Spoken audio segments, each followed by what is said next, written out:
I would like to remind you that this is a podcast and it could run a little long today. So put us in your queue. This way you can come and go as you please. Subscribe and like, that helps the channel greatly. And if you could, here's the entire show. Hope you enjoy it. Thank you. Welcome to the Informator.net.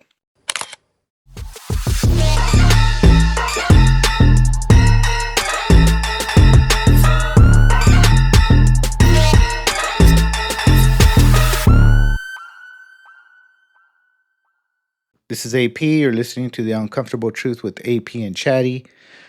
So, today's episode, I think it's going to be an interesting one. We're probably going to break it down into 3 parts. That's why I have the title right here. But we're going to talk about what's going on with Russia and Ukraine because it's all over the news. If you're into politics, you're probably paying attention, but there's some things that you may have forgotten. So I want to bring that back up.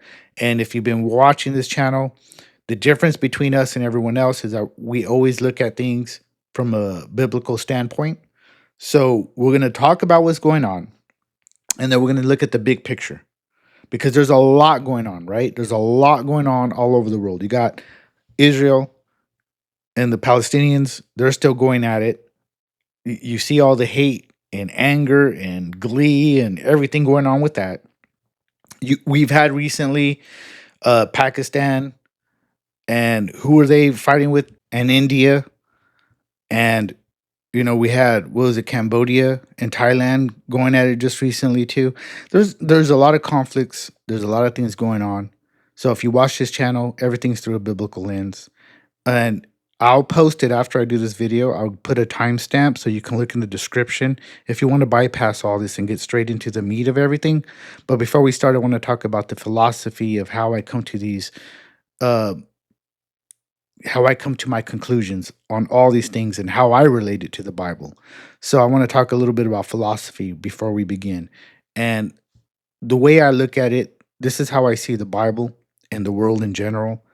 I believe good and evil are constantly going at it.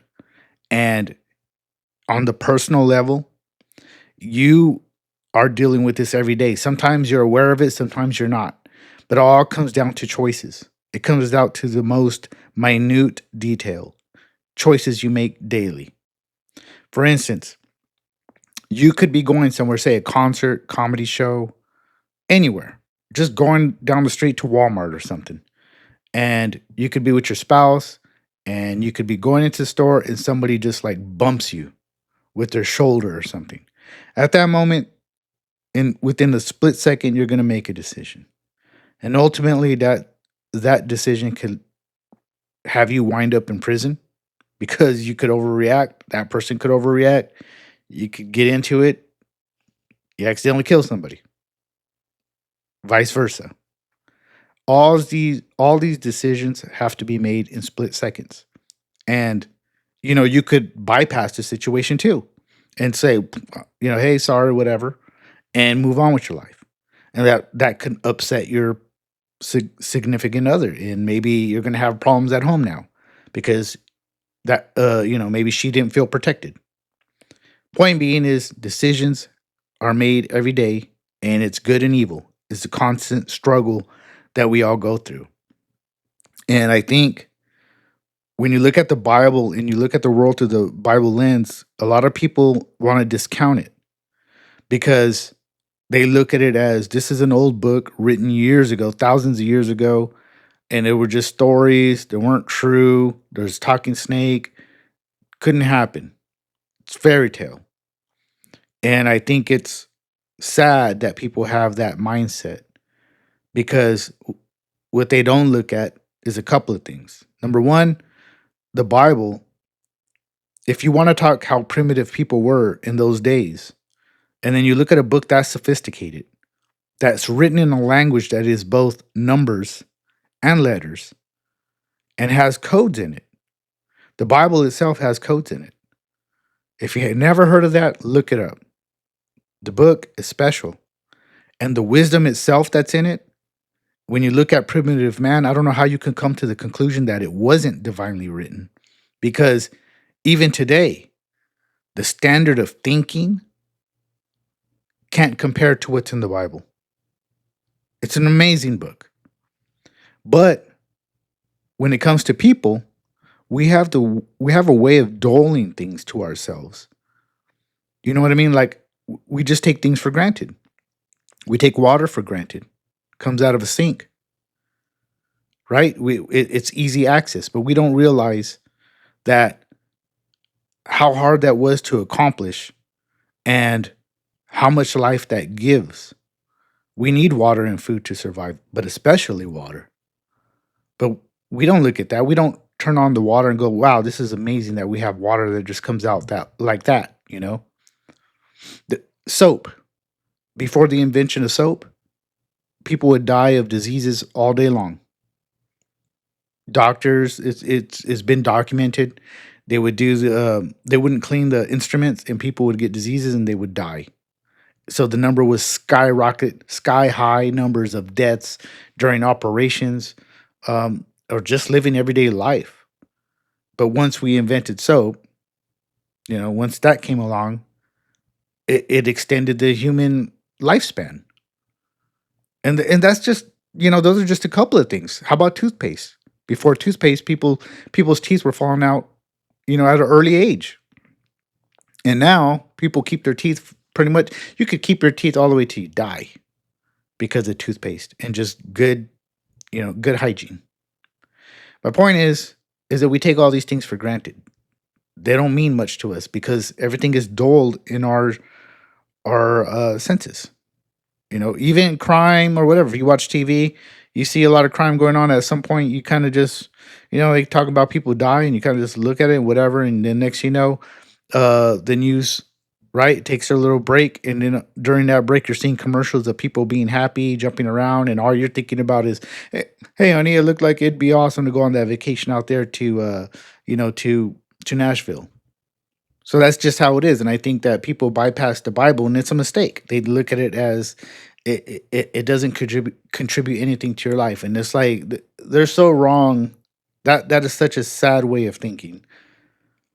But I'm not going to get into that part of it, or I shouldn't. What I really just want to get into is how I use that Bible in my connection with God, right? By reading the Bible and having wisdom. This is not nothing special because I'm not a prophet or any of that stuff. Anyone that's wants to read that Bible and gain a relationship with God, He's gonna give you wisdom. That's just how it works. So when I look at these things, Ukraine, Russia, all the wars going on, natural disasters, to me, it's a feeling of a bigger thing at play here. So when it comes to the Russia and Ukraine, you saw the peace talks in Alaska, and you saw all the power players from Europe go to Washington, talk with Trump. Zelensky was there.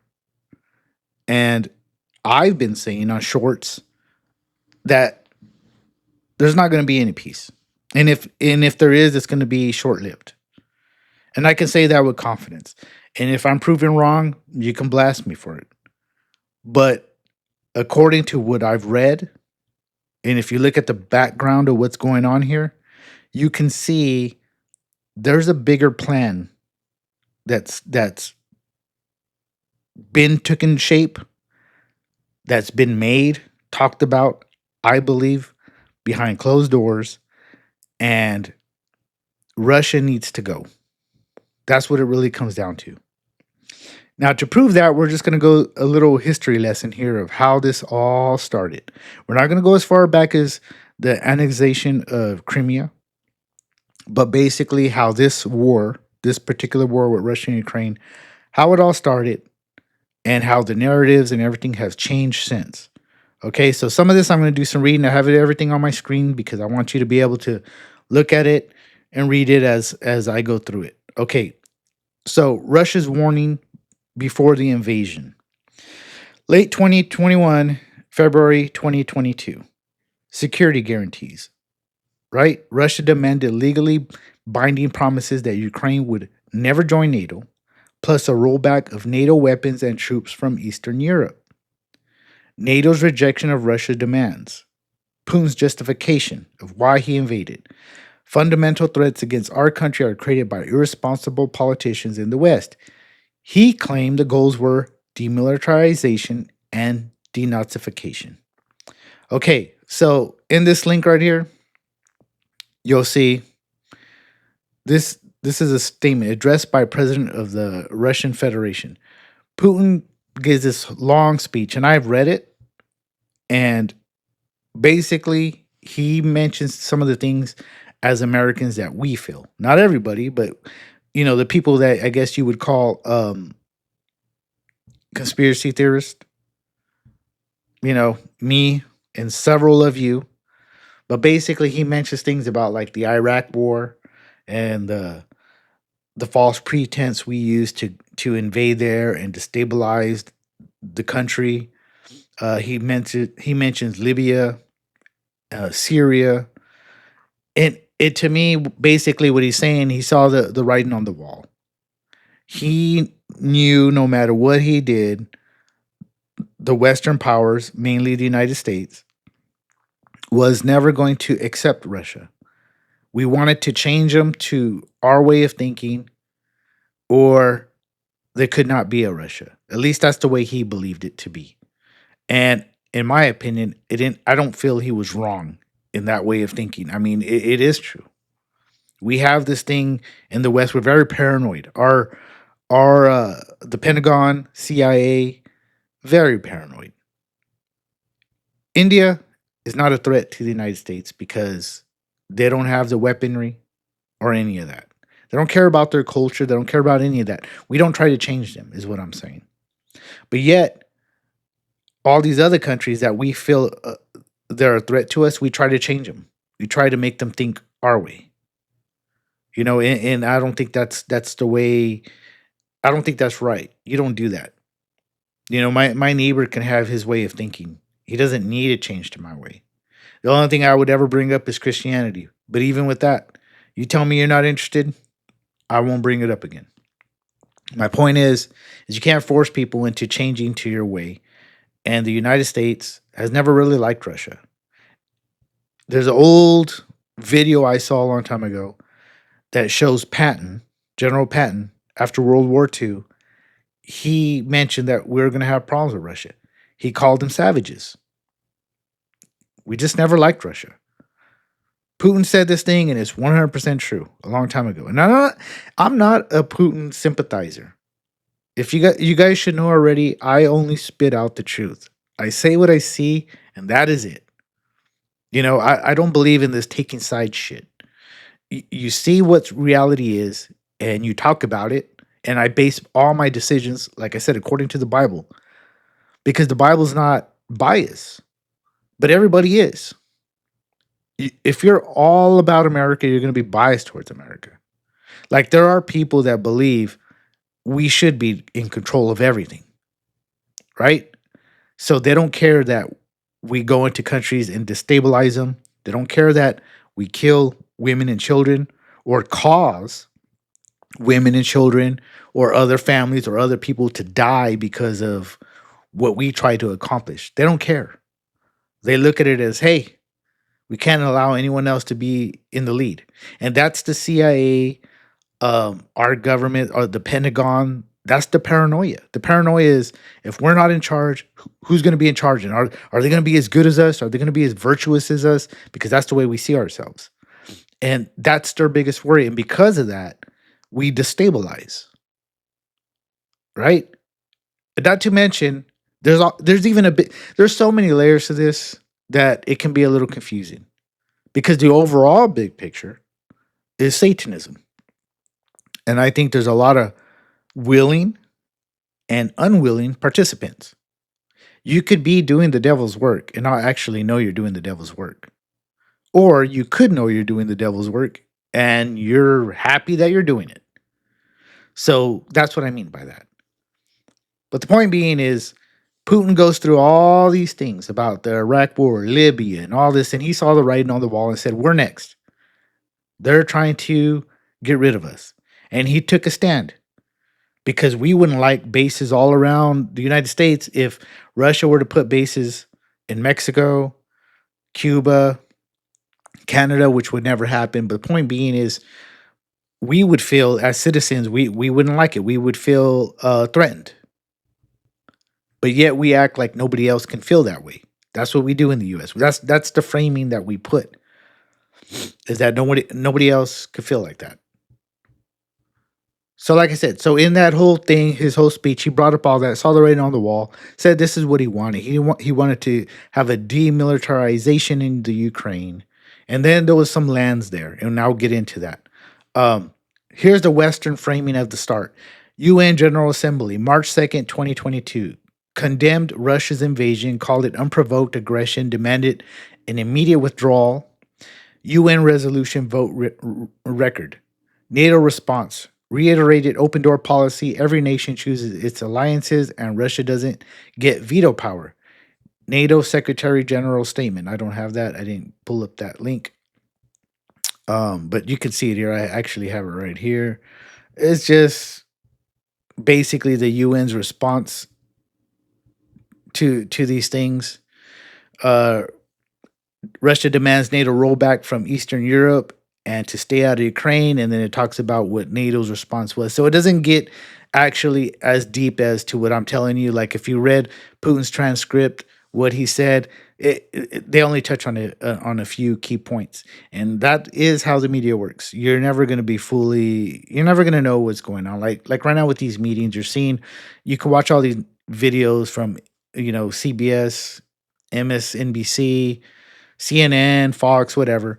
You're gonna hear the talking points that they want us to know, but I think that if you have at least a decent head on your shoulders, you know that behind closed doors, there's more going on. There's things we're never gonna know about, we're never gonna hear about, because there's a world order that's happening. There's a bigger plan that's going on, and like I said, and I keep saying, Russia's not supposed to be in the picture, and neither is Iran.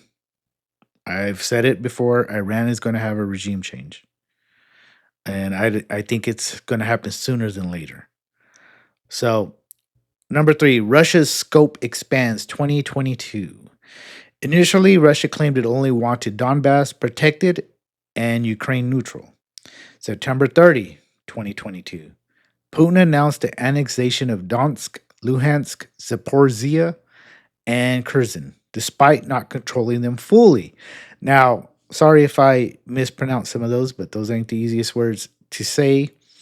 Um, Today, we will sign treaties on the accession of 4 new regions into Russia.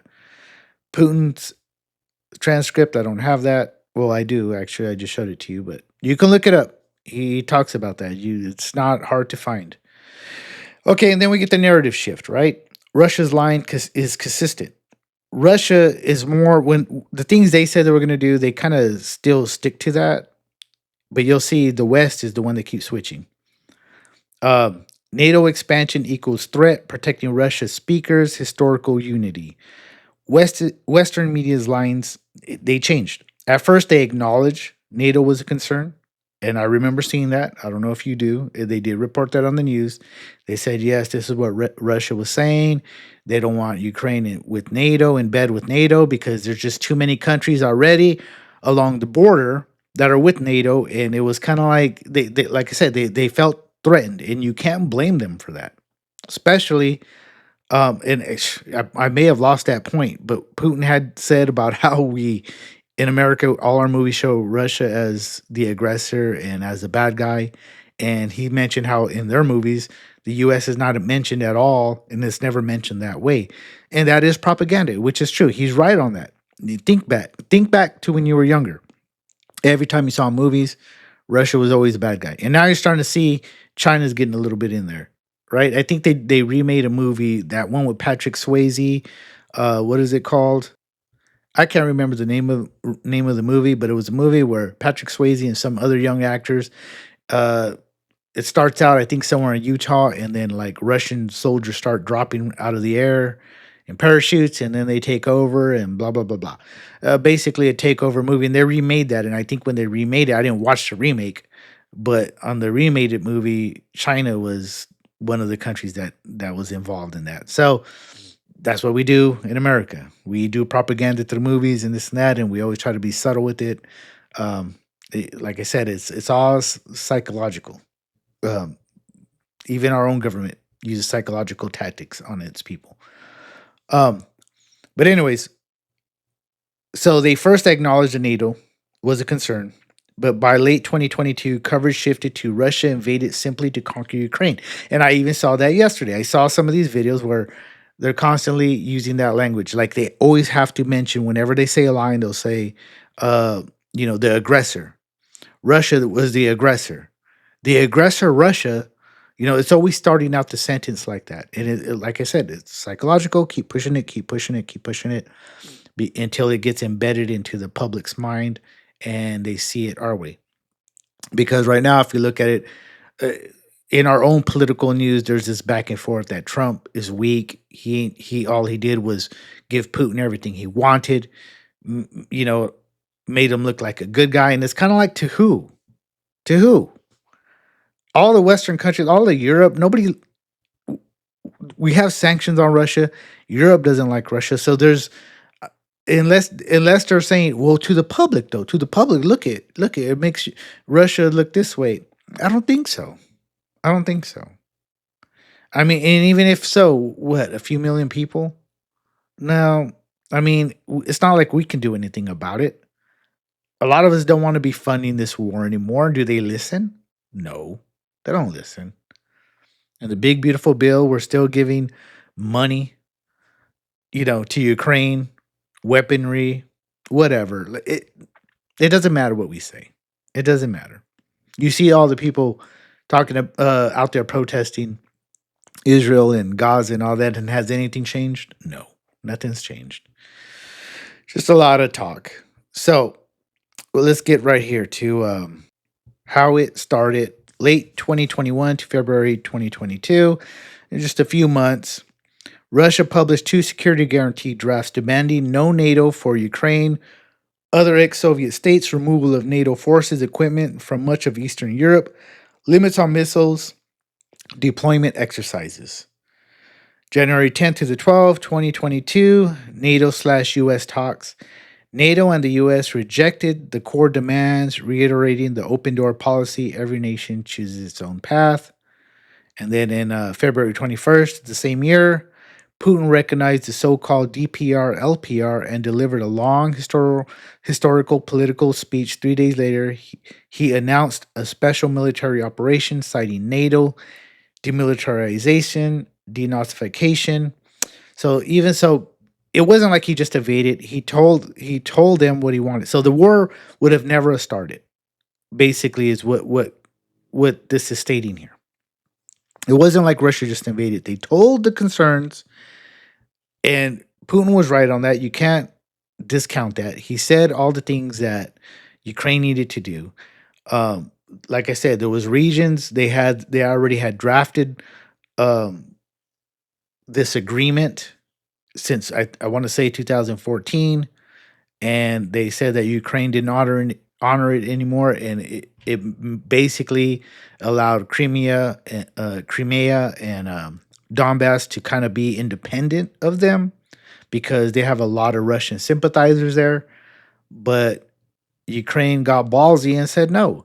And why? You would have to ask yourself why would Ukraine do that when they're you know a weak country compared to Russia? It's because people already were in their ear telling them don't agree. That just shows you there was bigger powers at work here. Behind the scenes, Ukraine was being backed by the United States and by Europe. And that's why they didn't give in to any of these demands. So now let's fast forward to today. Things have changed. Putin wants more now. And you can see there is going to be no peace. And I looked up this morning to see what was the progression because today is 8/22/2025, and there's not going to be any peace, at least not right now. And a lot of it has to do with these conditions. Putin has conditions. NATO's not going to give in to that. Europe doesn't want to give in to that. Right? There's these securities that Ukraine keeps asking for because, you know, it makes sense. They said, "Hey, we don't want to be invaded again in the future, so we need some securities, military securities. We need to know that you can't do this anymore." And that's not going to happen. And then they don't want to give up those countries I talked about that were they're annexed, but Russia claims they don't want them. They just want them to be independent of Ukraine and Russia. How much do you want to believe into that? Well, hey, you never know, right? I mean, politics is dirty. And though Putin says that, maybe they will be just a part of Russia. But my mindset is honestly, I don't care. And I'll tell you why, because Ukraine can't really defend itself. And we already have the bases. We broke up the USSR into pieces. Europe is an ally. To me, it's like if that region of Ukraine likes Russia, they're a majority Russia sympathizers, and there's been polls to prove that. There's been polls to prove that those areas side with Russia. To me, it's like let them have it. That's the way I see it. I think a lot of you probably agree with me because when you look at all the lives that have been lost, Ukraine, they're stupid. They're a pawn for us, and they're losing all these people. They're the ones dying. They're the ones that are not going to have a further generation of people. They're going to lose a whole generation of people because they're a pawn for us. And what are they really gaining out of all this? Nothing. They're losing minerals to us. Zelensky's an idiot. And to me, I don't know any leader that would do this unless he's being paid handsomely. And all that money that we sent them stacks of money. Um, I'm pretty sure he's well off. You know, one of the things you don't hear about is because they're martial law. And I heard early on priests and other people being arrested that actually talked against this whole Ukraine fiasco because they were labeled as traitors. So think about this for a second. If you're living in Ukraine, you own a house, piece of property, your life's okay, you're doing fine. They go into this war where all the males have to go fight. And if you lose, you could lose your land. And some people already lost their land. Okay? So you might not be for the war. You may be in a part of Ukraine that says, let that place go with Russia. They're Russian sympathizers mostly anyways. Let them have it. But you can't even speak out. You can't speak out against Zelensky. You can't speak out about any of these things because you're a traitor if you do. There's been videos shown that there's people been pulled off the street, young men pulled off the street, forced to go to war. All I'm saying is I don't see the gain here for Ukraine. I just don't see it. And I wonder how many people actually want to keep this war going, like citizens of Ukraine. It doesn't make any sense to me.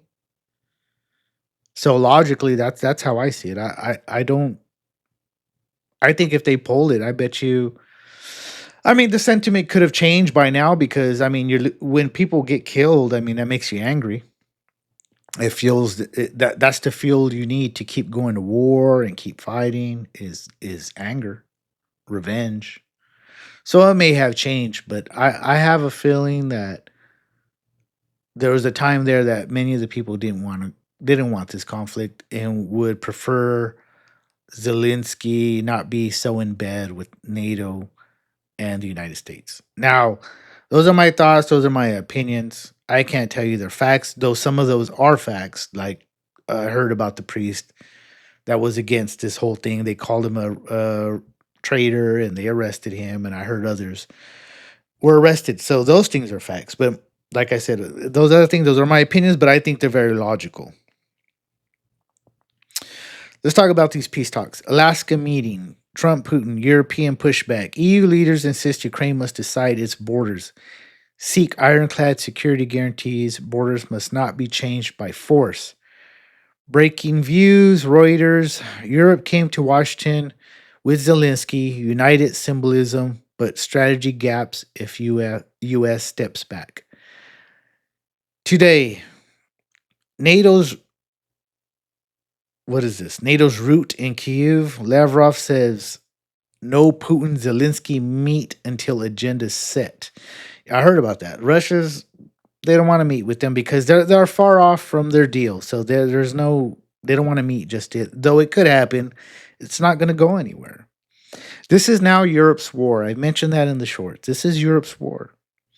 And I say that because this is setting the stage, in my opinion, the new world order that we've been talking about for so long, the one world government, all these things are coming together.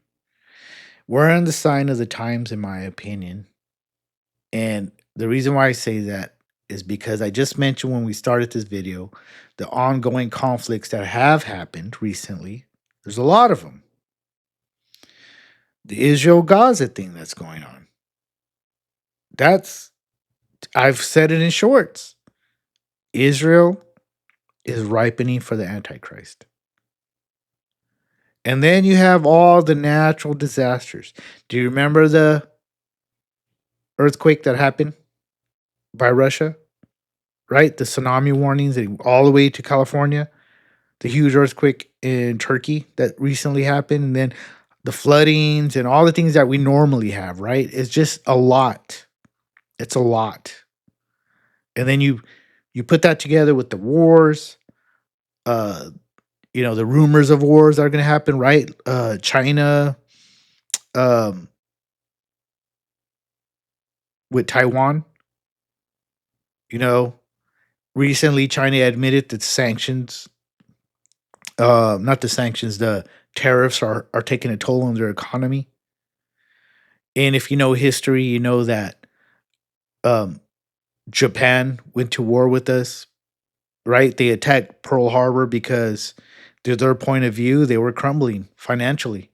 They needed to make a move. So it was a desperate thing they did. They basically attacked Pearl Harbor. They thought somehow they could come out on top, but it was a desperate move. They were hurting financially. And right now, that's what you see happening. That's what my wisdom tells me. You see that Russia sees the writing on the wall. Then with China's like, hey man, look what's going on. We better start doing something. We better start thinking ahead. We need to stop playing checkers and play chess. There's a lot of movement going on. Resources, money, AI. Look at the conflict within the country itself. You look at Europe, a lot of people are not happy with all the immigration going on. You look at the United States, we're going through a lot of conflict right now with our own citizens. And sometimes it makes you wonder how much of this stuff that's going on is a way of kind of like tricking you because there's bigger things at play here and they want us distracted. Like, the Epstein files, that was a thing for a moment and that's gone. And I came to the conclusion a long time ago, like it was never going to be a thing anymore because too many power players were involved. And I'm a Trump supporter. I know Trump really wants peace to happen.